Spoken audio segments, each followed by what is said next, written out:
السلام عليكم ورحمة الله.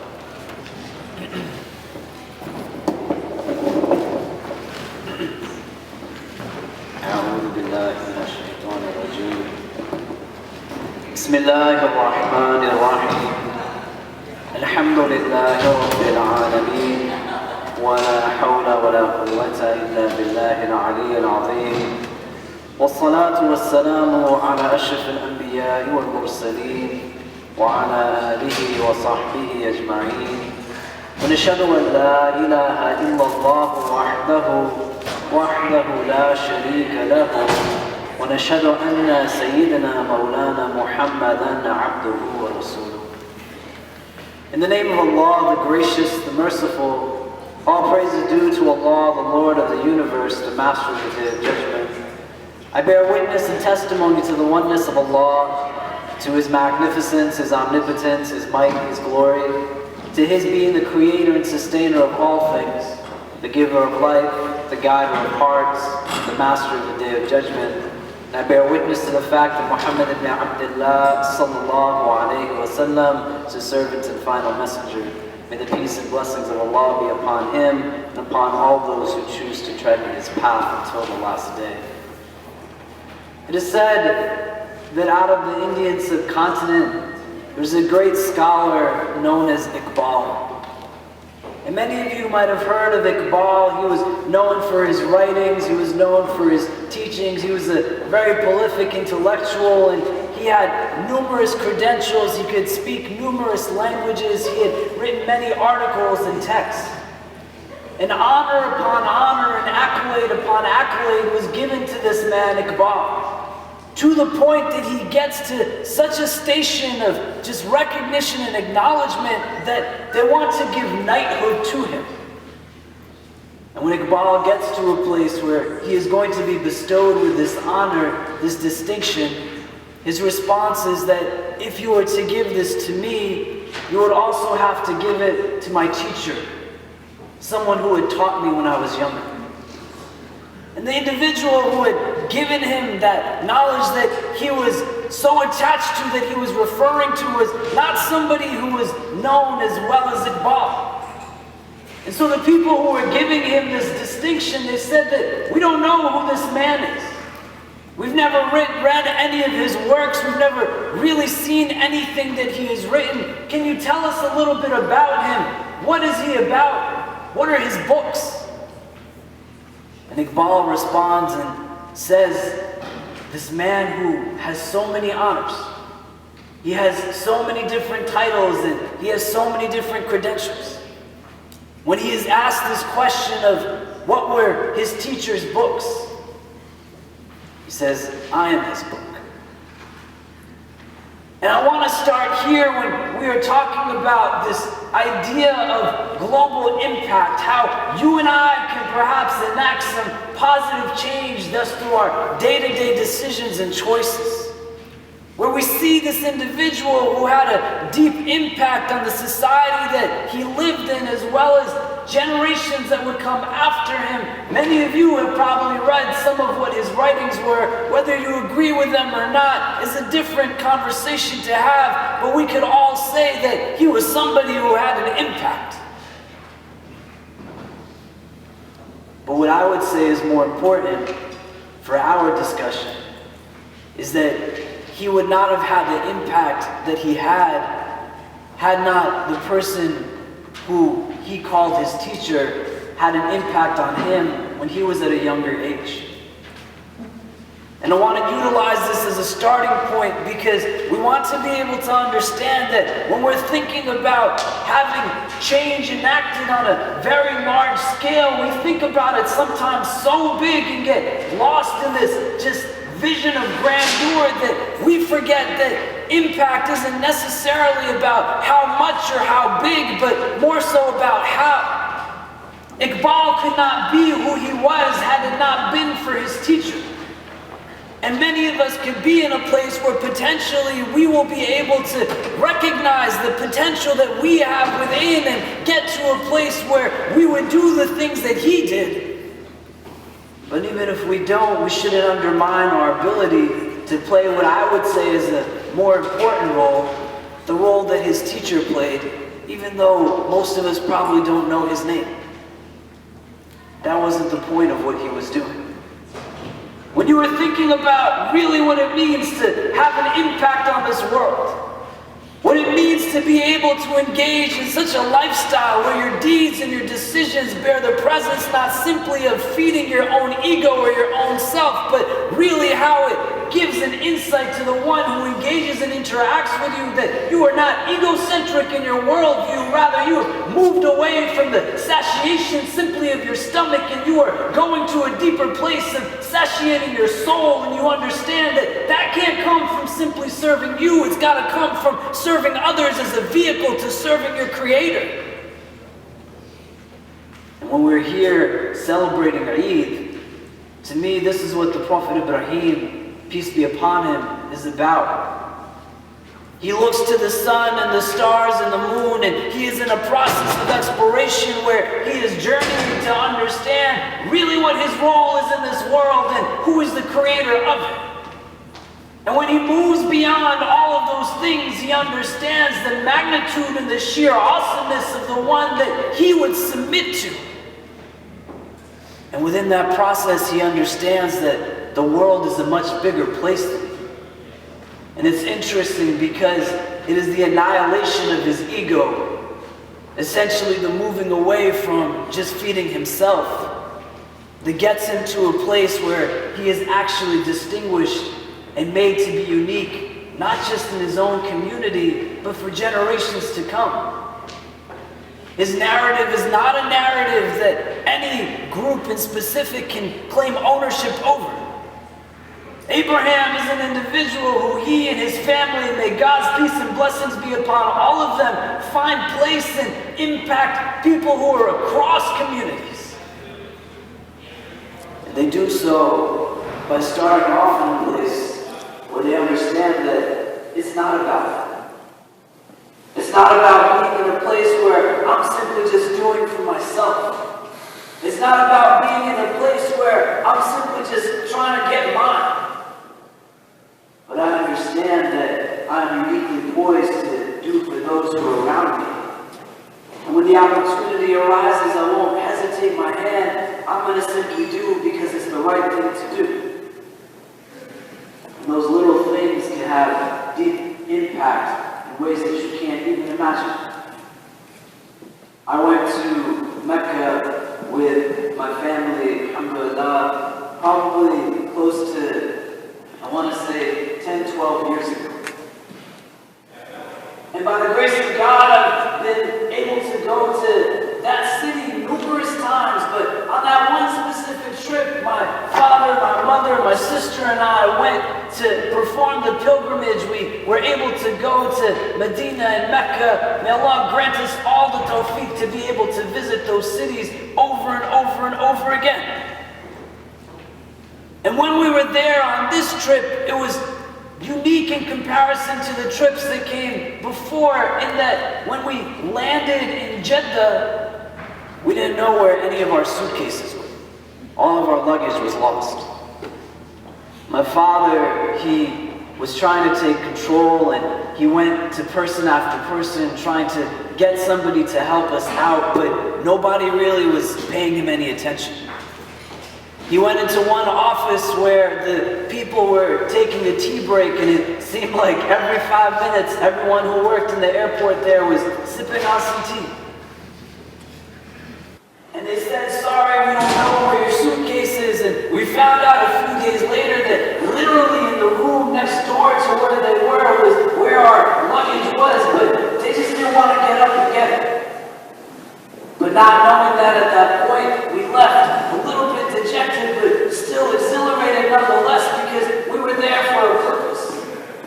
And we went through the next couple of days, but it started to get a little bit more difficult, where my mother's medicine was in our suitcase.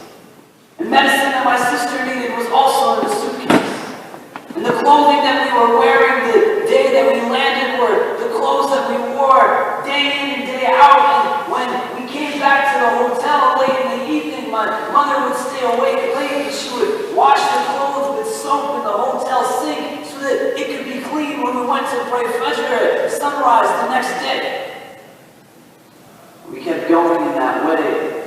You can see that my father was just kind of taking it all in and bearing the burden of that reality. The night before Jummah, my father says to me, very late in the evening, probably around 11 or 12 or so, that I want to wear something clean for the Friday prayer. And so we're out and we're supposed to be getting food for my mother and my sister and the two of us, but we start going to different stalls to find something for my father to wear, and stall after stall says, sorry, we're closed. And he's just building up in the dejection that he has inside. And we go to a restaurant now where there's a waiter that's taking our order, and my father just lets it all out.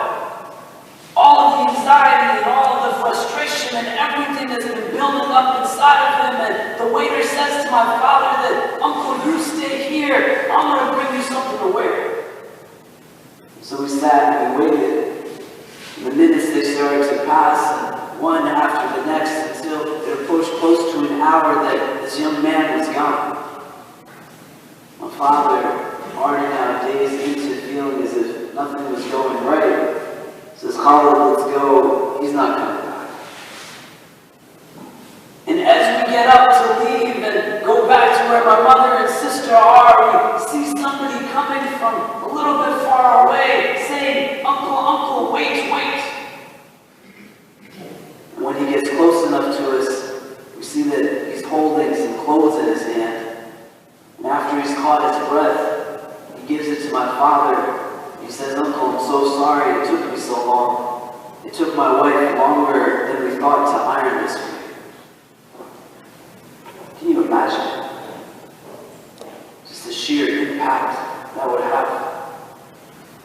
And I say this to you because for me as a young person engaging that individual, and many of us, we don't know each other that well, and I pray that Allah allows for us to be able to get to know each other a little bit better. But if tonight is the only night that I'm blessed to be in your presence, then I pray that this gathering is a gathering that comes together in the best of places in the world beyond this one. But I have the opportunity to sit at tables with individuals who are recognized and known as heads of states of countries around the world. People who are celebrities and they are well-paid athletes and individuals whose names we would all know if I started to spit them out. That man who did that thing is in my prayers always. And when I try to think about what it is that I can offer to the world, the example that I look to is of people like that, who demonstrate a different sense of consciousness and a different sense of selflessness. Person after person was in such a place where they could do something similar, but why did he do it? And the impact was such that my father, a grown man, may Allah preserve him, the tears are just dropping out of his eyes. The rest of the journey is unlike days before, just from one simple act of unselfish kindness. You got to start thinking how you as an individual, as a practitioner of your faith, are not uniquely alone benefiting from the practice of your faith, but how is it that you as a practitioner of your faith bring benefit to the society that you're a part of? How is your being Muslim not something that's good for you, but how is your being Muslim something that's good for the people around you? How is it that you will take whatever you have learned, whether you are at this university or a university down the street or universities that were elsewhere in different cities that you went to years ago, how are you taking what you have gained from those institutions, your credentials, your skills, the resources that you have been blessed with, and not utilizing them to simply be in service of yourself, but in the true spirit of sacrifice, the sacrifice of Abraham? You are understanding that it is not about you alone,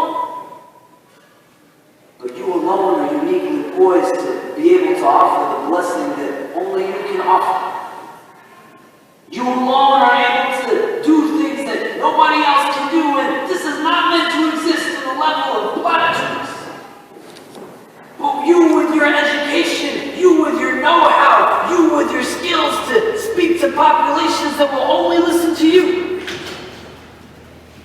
not getting it done, nobody else is going to be able to do what you can. So now is as good of a time as any to get up and start making those moves. The standard that exists within the Muslim community is not necessarily one that is at such a high level, where institutionally we still have a lot of growth, and what we are looking for is the people who could actually perform in certain ways to step up and do it. You are a doctor, then utilize the skills that you have been endowed with to serve a society that is waiting for the healing that you can offer to them. You are a social worker, you are an engineer, you are a lawyer, you are an academic, you are someone who is in the arts, you are creative in your ability to write, you have different skills. What are you going to do for others utilizing those skills? With an air of patience, you can go out and do amazing things. And when you don't, a lot of people get left lagging behind. A young woman came to me, not this past Eid, but some years ago, speaking about how she can celebrate the day of Eid al-Adha. And this girl, she had never celebrated before, and so like so many others, she went onto the internet to see, how do I celebrate my holiday? She came into my office and she was really freaked out. I was on the internet and I'm reading about this day and how beautiful the Hajj is, and I'm not on Hajj, so I'm not doing those things, but it said that over here, even though I'm not there, I'm supposed to fast the day before Eid, which is fine, I know how to fast, but then it said that I gotta get a goat and I gotta slaughter the goat. She's like, how am I supposed to find a goat in New York City? And even after I find it, I'm gonna kill it in my apartment. What am I supposed to do? I said, no, you don't have to get a goat. Please don't try to kill it if you get it. We have to be better than that. Because that young woman, if she didn't have someone to go and ask, she would think that that's what she needed to do. And as funny as it is, and as much as we can joke around about it, there's a ton of people, they don't have anybody to ask. And when they go and they try to understand, and the resources that they find are not resources that we're conscious of their existence, but they're still resources that they're turning towards, what we get out of it is based off of what we're putting into it. We can be better than that. And it will be you all who are going to take it to another level. It will be you all who will take it to another place. You will be the ones who will ensure that the institutions that we have are institutions that serve as reminders of the divine.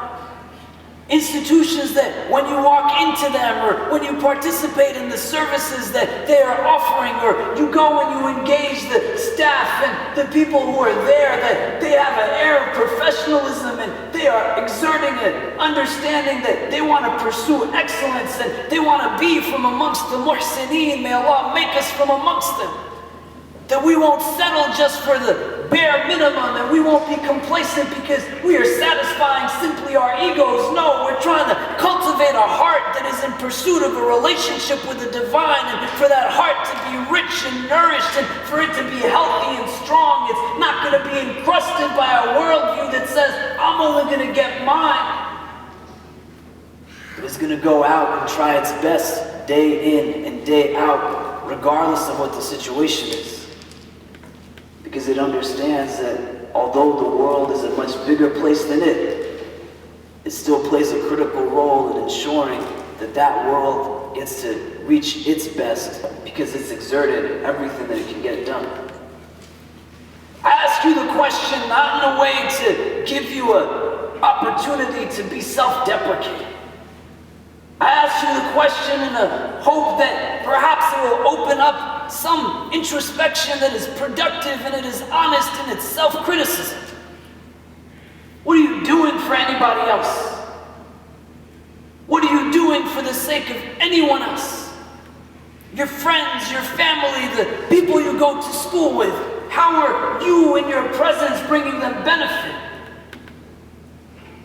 And the recognition that you have something to offer has to come from a process of exploration that is not rooted in a rhetoric that is so unnecessarily burdensome, and it tells you that everything is wrong with you.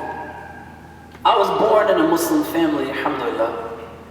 I grew up and engaged a lot of different people in the Muslim community. Whether it was my own perception and preconceived ideas and notions, or whether it was the actuality of the circumstance where I engaged individuals and it seemed like they just wanted to hate on me for no other reason other than that was what they enjoyed doing. What it lended me towards was a process of confusion where I didn't feel as if I had an ownership over my religious component of my identity. And I went through a phase where I didn't necessarily feel that connected to my faith. But when I started to think about it, and I actually started to read about it, and I started to learn about it and understand, and I started to engage the world, not just within the scope of my world and many worlds that make up this world, but I started to talk to people who were a little different than me.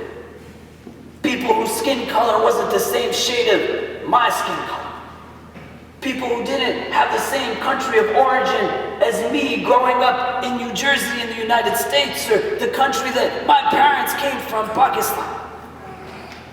People who didn't have the same socioeconomic reality as my own. People who had different life realities and life experiences, and started to talk to different people. And then being able to understand their narrative and broaden my own perspective, it gave me a different insight as to really how big this world is. And how I'm the one that loses the most when I don't let myself understand that. How I'm the one who misses out from just sheer amazingness when I only engage with people who are just like me, who look like me and dress like me and talk like me and speak like me and eat the same foods as I eat.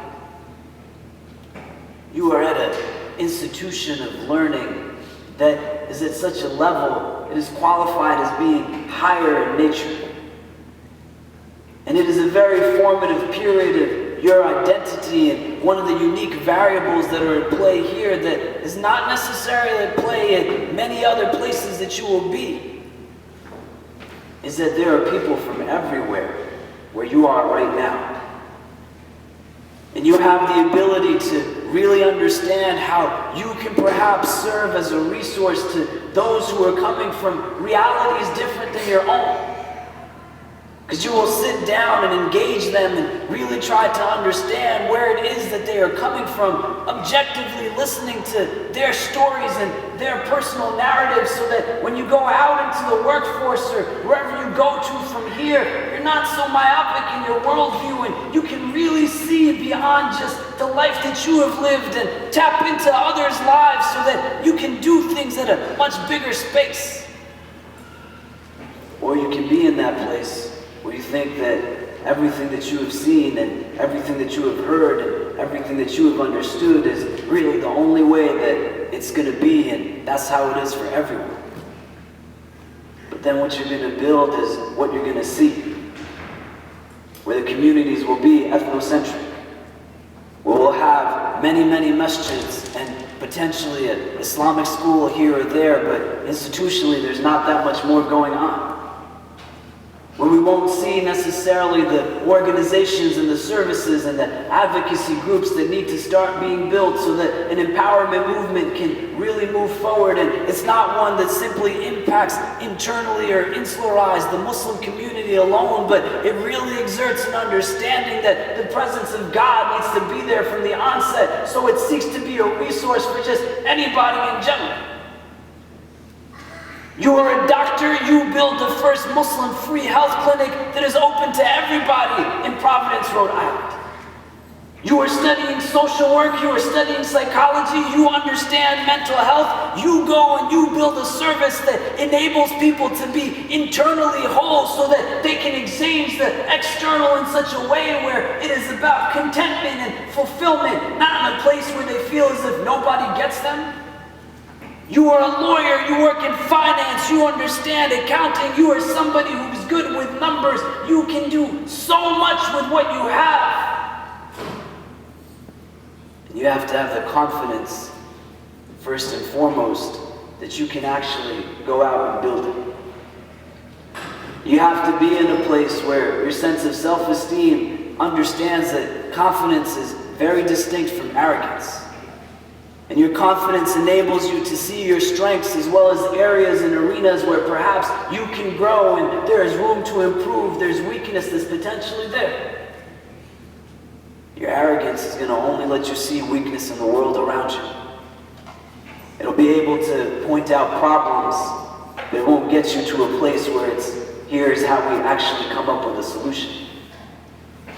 If you only have months left here, or you have a year and some months, or 2 years and some months, and 3 years and some months, sit down and really tap into the unique opportunity that you have while you are here, where you can build out a network that is in a very intimate environment and take ideas that you will exchange with one another and say that as a collective, we will go out and actually make this happen. People who are coming from all over the world, and your tie is such that Allah Azza wa Jalla has chosen you to be in this place at the same time. And your conversations can exist where many conversations exist in the Muslim community that are at a very simplistic level and in my opinion are just about complacency. Let me satisfy myself. Or you can think big. And even just with the people who are sitting on your sides or the people who are sitting in front of you, you sit down and you say, you know what, man, we can change the world. What are we going to actually do to make that happen? While we are here and we can get together and have conversations and discussions, let's sit down and really tap into everything that we will all bring to the table and go out and make something amazing happen by the grace of God. Or you can take the alternative and be in a place where the conversations are the same ones that we see happening at universities across the country. Boys and girls, how you're not supposed to talk to each other. Music is haram. You can talk about it over and over and over. And then remove from yourself the sense of confidence and empowerment that will enable you to plunge into the depth and diversity that exists in our tradition and understands that the needs and the realities of the world right now necessitate for us to be better than that. I believe, inshallah ta'ala, that you could do it. If you don't believe that you can do it, that's going to be your biggest obstacle. If you think that somebody else will do it, knowing that you can do it, that's going to be your second biggest obstacle. Getting to a place where you understand that it's not going to be your gender that keeps you down. It's not going to be your residency status. It's not going to be your country of origin. It's not going to be your level of observance or how religious you are or where on the spectrum you lie. You don't have to have the whole Quran memorized. You don't have to be the one who's standing on the pulpit. You can be the person who is struggling to wake up to pray your Fajr prayer and you are going through the realities and challenges of your life with your relationship with God.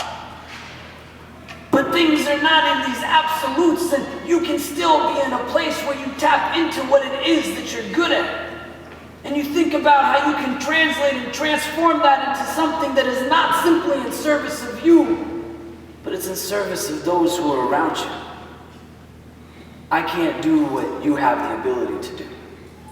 I can't talk to the audiences that you have the ability to talk to, whether that's an audience of one or audiences of thousands. can't be in a place where we will move forward to the best of our ability, absent of your involvement in everything you can offer.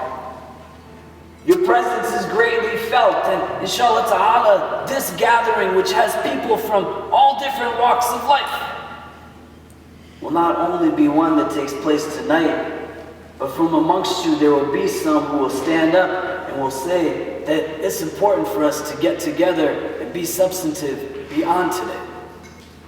It's important for us to come together and really tap into everything that we have in terms of the talent that is uniquely in this room beyond today. And once we've built something, we'll continue building. We'll continue growing.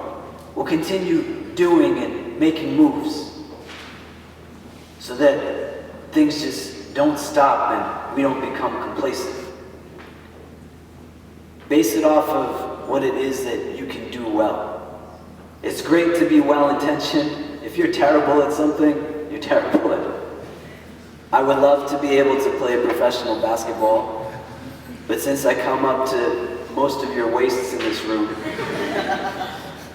it wouldn't necessarily make sense for me to say, I'm gonna go and that's what I'm gonna do. And if I ever say that, all of you can tell me, Khalid, you're pretty dumb.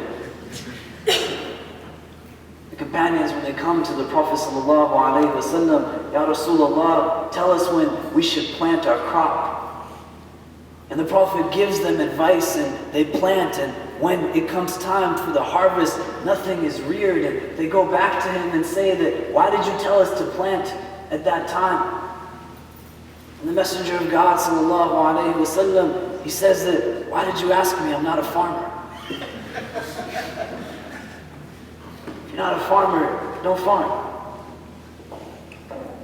But if you are a doctor, or you are a graphic designer, or you are an accountant, and you're not doing what you can do, it doesn't mean that there's not a ton of farmers out there who are pretending like they can do what you are not doing. And their intentions can be great, and may Allah Azza wa Jalla reward them for it. But when you are talking about big impact, it can't be based purely on intention alone. It can't be based purely off of an idea that individuals will come and will ride on their tails, and while they're here, we will make things happen. You have amazing people who worked hard to put this dinner on together. Some of them won't be here next year. May Allah grant them and their loved ones only the best in this world and in the next. Who's going to step up to take it on after them? So that it grows itself and it institutionalizes itself, and it's not based simply off of this person was here and when they were gone things fell. That's not how you start global movements. That's not how you start a global movement that impacts people beyond borders and beyond things that will let us be segmented and divided. You think it out well. You build out processes and mechanisms. So that tonight you have 100, inshallah ta'ala, next year you'll have 200. And then beyond that, you'll have 300. And then when you all are the ones who are the elders that are running the institutions and the organizations that you all laid the framework for and the foundation of here in Providence, Rhode Island, or in whatever community you go to, you take what you have learned from this place and you go out and you build sensibly. And again, you will be the ones who will benefit the most, because you will enjoy it that much more when you see that it's running well, and it's running effectively, and it's running efficiently, and people are benefiting from the fruits of your labor. For 23 years, Muhammad sallallahu ta'ala alayhi wa sallam kept going. That initial revelation came of Iqra, read, and he came down that mountainside, doubts plaguing his mind, but he meets in a person who alleviates any of that doubt. Khadija radiallahu ta'ala anha says to him without hesitation, no, you are a good person. You honor the rights of your guests, you treat orphans with dignity and respect. You would not be tested in this way. And once it comes and that doubt is removed, he keeps going and going and going. A movement that starts with a woman, a man, and a young child is now transformed, where this man, sallallahu alayhi wa sallam, gives his farewell khutbah to over 120,000 people. And his ummah today exists 1.5 billion strong. Towards the end of his life, when he doesn't have the ability to lead the people in prayer anymore, and he tells Aisha radiallahu ta'ala anha, Muru Abu Bakr fa yusalli bin nas, that find Abu Bakr, tell him to lead the people in prayer. And Aisha says, Inna kana abi rajulan asif, that indeed my father, he is a very tender man, he's very tender hearted. The Prophet says that, go and tell him to lead the prayer. And the companions, when they perform the prayer, they have narrations that say that they see the Prophet ﷺ looking to them where he's standing. And that his face is shining like the moon, if you can imagine. But think about the fulfillment of Muhammad ﷺ, that he is seeing in front of his eyes what he moved for over 2 decades for. A population and the people that would continue to benefit from that which he had instilled and laid down for them. You all have immense potential, mashallah. You have the ability to go out and really enact effective change. Start with a look within and see how the world that exists inside of you, you're taking care of it and you're understanding it and you're building it and reinforcing it with positive emotion and reinforcement. And once you let that energy seep very deeply into your heart and you start to fill your soul with things that are healthy for it, you take all of that and you let it find presence in your deeds and your decisions, and let it resonate into this world that exists around you, that is waiting for the likes of you to stand up and give to it everything that you can uniquely offer. It's something that we should think about while we have the time to do so. May Allah subhanahu wa ta'ala guide us and protect us. May He bless us with knowledge that benefits us. May He bless us with the tawfiq to understand and implement that knowledge into our daily lives. And may He guide and bless us all. Wallahu ta'ala alam wa billahi tawfiq. Wassalamu alaikum wa rahmatullahi ta'ala wa barakatuh.